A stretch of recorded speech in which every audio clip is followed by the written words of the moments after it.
Hey guys, welcome to my YouTube channel. So in this video, you will completely understand what is Jainism as well as what is Buddhism and what is its core philosophy, the different sects and the different scholars that have come through the times. So if you focus on all this, I think you will be able to at least answer 3 out of 4 questions in the ancient history part. So now coming to the point, so let us start with Jainism. Some of the core philosophies of Jainism is karma is physical. Now let's mark this important. Then God does not exist, soul exists. Then you have to become a sannyasi or an ascetic in order to gain moksha. But what happens here in Buddhism is karma is mental or volitional. That means the difference between karma and Buddhism in Buddhism and Jainism is here karma will happen because of various factors in Buddhism. There may be different factors that is creating your karma in Jainism, but in Buddhism it is only your mental actions or only your actions that will cause karma. So how do you remove this karma from Jainism perspective is through austerity or taking over sannyasatva. So you have to cut off all these external factors that is causing your karma. But in Buddhism, only meditation is the only medium through which you can cut off this action, because this action depends on you, right? So by meditating only then you can throw away those actions. So I think this question will be an important question, might have chances of coming in this prelims examination, because they have asked about the soul philosophy of Jainism and Buddhism, God philosophy. And yes, Jainism believes in soul. Buddhism doesn't believe in soul, but they believe in teachers. They don't even believe in God. Teachers like bodhisattvas who withhold their salvation process in order to uplift others. So that is the core belief of Buddhism. Now coming to the various sects in Jainism, there are the two sects, that is the Digambaras and the Shwetambaras. So Digambaras, they wear no clothes, Shwetambaras wear clothes.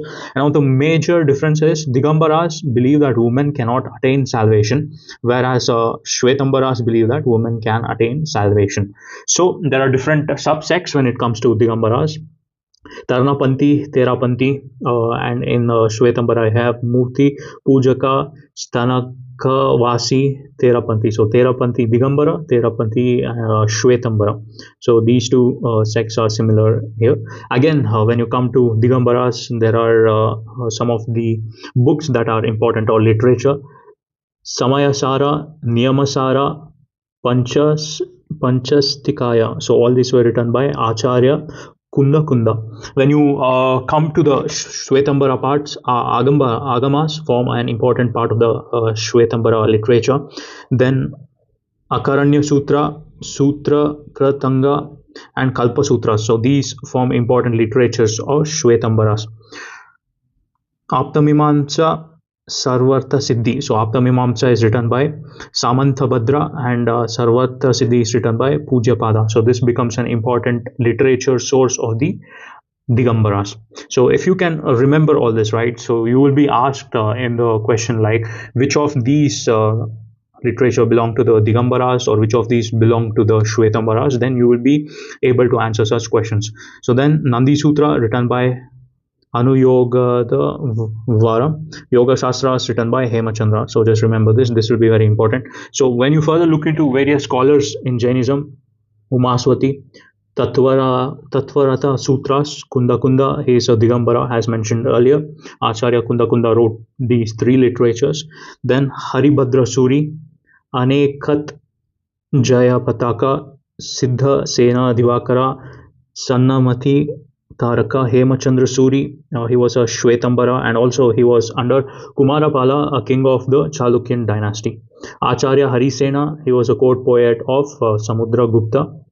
And you have Pujapada, Sarvartha Siddhi, and Jinendra Vyakarana. So all these are important scholars who have come in Jainism.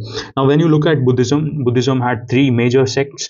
That was the Theravada, the earliest school, then the Mahayana, which evolved out of the Theravada, then we have the Vajrayana, which came out of the Mahayana. So Vinaya Pitaka, Sutta Pitaka, Abhidhamma Pitaka all become a part of Theravada Buddhism. Prajnamitra and a Lotus Sutra. Then you will have this the middle path by Nagasena, and all that forms a part of Mahayana. Vajrayana is especially tantric. We see less question because it becomes related to Tibet, Nepal part. So UPSC is just interested in the Indian part, so they majorly focus on Theravada Buddhism and Mahayana Buddhism. Then if you come down again, this Theravada, there are many different sects in the Theravada. So this is the literature part, and these are the different sects: Stavirvadan, Saraswativada, Vibhajanavada, Sammitya. So these are the four different subsects in Theravada Buddhism. So I think this question will be important if they ask you this sect, Vibha Vibharika and Sutrantika. These two sects are a part of Saravasti Vada. So if you focus on this question here, I think this might be a probable question in this year's UPSC. And again, when you look at Mahayana, it is also called as Hinayana Buddhism, or the middle, like lesser Buddhism.